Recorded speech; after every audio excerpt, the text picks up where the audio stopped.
نحمده ونصلي على رسوله الكريم أما بعد فأعوذ بالله من الشيطان الرجيم بسم الله الرحمن الرحيم ألف لام ميم ذلك الكتاب لا ريب فيه صدق اللہ العظیم. بس میرے پیارے بزرگوں، اللہ پاک نے ہمیں ایک مقصد کے لیے اس دنیا میں بھیجا ہے. وہ مقصد کیا ہے؟ کہ ہم دنیا کی زندگی میں رہتے ہوئے اللہ پاک کو راضی کریں، ہر طرح کی منکرات سے اپنے آپ کو بچائیں، ان کاموں سے اپنے آپ کو بچائیں جن کاموں کے کرنے سے اللہ پاک اس کے رسول خفا ہوتے ہیں. ابھی وہ کام جو ہمیں کرنے ہیں وہ کیا ہے، وہ جو نہیں کرنے ہیں وہ کیا ہے. اس کے لیے آپ نے قرآن کریم کا مطالعہ کرنا ہوگا، حدیث شریف کا آپ نے مطالعہ کرنا ہوگا. ان کے مطالعے کرتے کے بعد آپ کو یہ پتہ چلے گا کہ مہینے میں کون سے اعمال کرنے ہیں، کون سے نہیں کرنے ہیں. مثال کے طور پر ہم دن میں صبح کے وقت کون سے اعمال کریں، اور دن کے وقت کون سے اعمال کریں، رات کے وقت کون سے اعمال کریں. اس بیان میں کچھ اس کے بارے میں آپ کو بتاؤں گا. انسان جب صبح آنکھ کھولتا ہے تو سب سے پہلے اس کو چاہیے کہ وہ صبح کی نماز پڑھے باجماعت. صبح کی نماز پڑھنے کے بعد سورۃ یاسین کی وہ تلاوت کرے، اس کے بعد سورۃ الفجر کی بھی تلاوت کرے.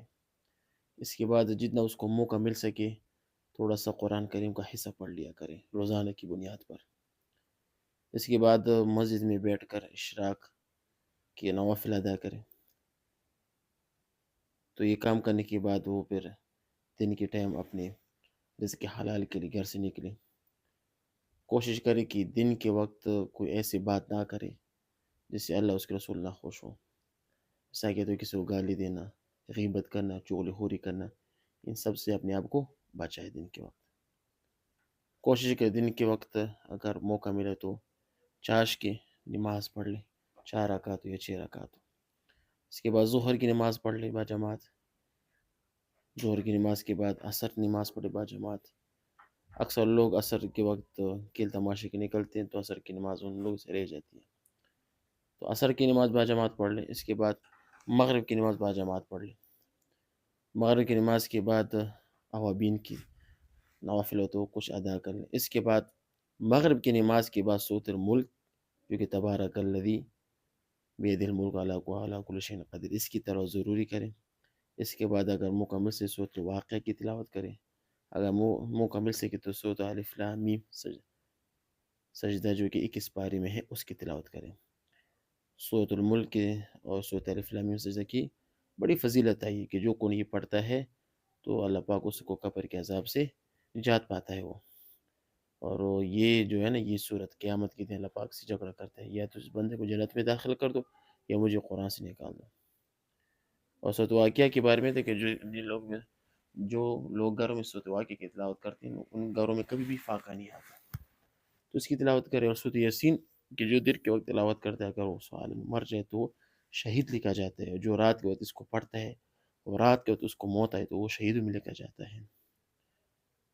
تو جب ان کی تلاوت کرے تو اس کے بعد مثال کے طور پر عشاء کی نماز پڑھ لے.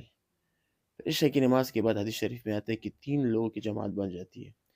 ایک تو ہوتا ہے جو ثواب حاصل کرتا ہے، دوسرا ہوتا ہے جو نہ ثواب حاصل کرتا ہے اور نہ نیکی حاصل کرتا ہے، تیسرا وہ جو کہ سارا گناہ حاصل کرتا ہے.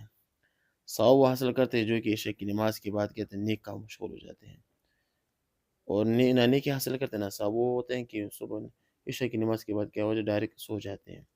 اور جو گناہ حاصل کرتے ہوئے کہ عشاء کی نماز کے بعد کہتے ہیں برے کاموں میں لگ جاتے ہیں.